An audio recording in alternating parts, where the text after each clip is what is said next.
menceritakan tentang kasus penculikan aktivis pada tahun 1998. Sebelumnya perkenalkan, aku Talita Azra. Saya Bapak Jaka Setiawardani. Saya Alvino. Saya Okan. Saya Akina Alvin. Guys, kalian tahu gak sih kalau waktu tahun 1998 ada kasus penculikan yang kasusnya belum selesai sampai sekarang, korbannya belum ditemuin. Mengapa kasus tersebut menganggap sebagai pelanggaran HAM? Jadi karena melibatkan tindakan penghilangan paksa di mana individu yang diculik tidak diberitahukan di mana mereka ditahan, tidak diberi akses pengacara, dan keluarga mereka seringkali tidak tahu nasib mereka. Tindakan ini melanggar beberapa prinsip dasar HAM kayak hak atas hidup, hak atas kebebasan dan keamanan pribadi, serta hak untuk mendapatkan perlindungan dan dari penyiksaan dan perlakuan tidak manusiawi. Apa kasus tersebut sudah tuntas? Kasus penculikan itu, terutama yang terjadi pada periode reformasi di Indonesia, hingga saat ini belum sepenuhnya tuntas. Karena kasus ini melibatkan penculikan, penyiksaan, dan penghilangan paksa dari sejumlah aktivis pro-demokrasi dan oknum militer. Latar belakang itu ada apa aja sih?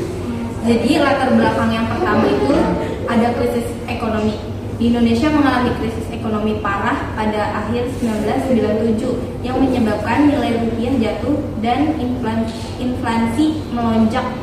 Ketidakpuasan masyarakat terhadap pemerintah semakin meningkat, terutama di kalangan mahasiswa dan kelompok civil society. Terus yang kedua ada gerakan reformasi. Sejak pertengahan 1990-an, gerakan reformasi mulai berkembang dengan mahasiswa sebagai motor penggeraknya. Mereka menuntut kebebasan politik, penghentian praktik KKN, dan diakhiri dengan pemerintahan yang otoriter. Yang ketiga itu penculikan aktivis. Pada tahun 1997 sampai 1998, pemerintah Orde Baru dianggap semakin represif terhadap gerakan mahasiswa yang aktivis memperjuangkan reformasi. Terus selanjutnya ada identitas pelaku. Identitas pelaku penculikan aktivis 1998 melibatkan aparat militer, khususnya kelompok yang dikenal sebagai tim Mawar, yang merupakan bagian dari detasemen intelijen militer. Terus yang terakhir itu penculikan sebagai alat represi.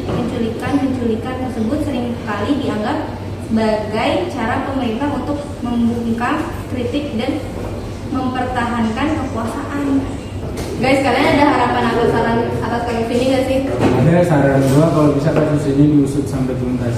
Ada harapan gua semoga kasus ini cepat tuntas. Pendapat tentang kasus ini gimana sih? Pendapat gue tentang kasus ini, pemerintah dan militer sering dianggap cuci tangan atau nggak serius nanggepin.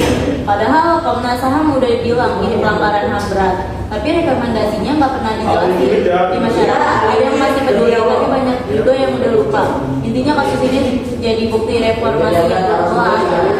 Jadi cukup sampai sini podcast kita mengenai kasus penculikan aktivis tahun 1998. Thanks for watching. Assalamualaikum warahmatullahi wabarakatuh.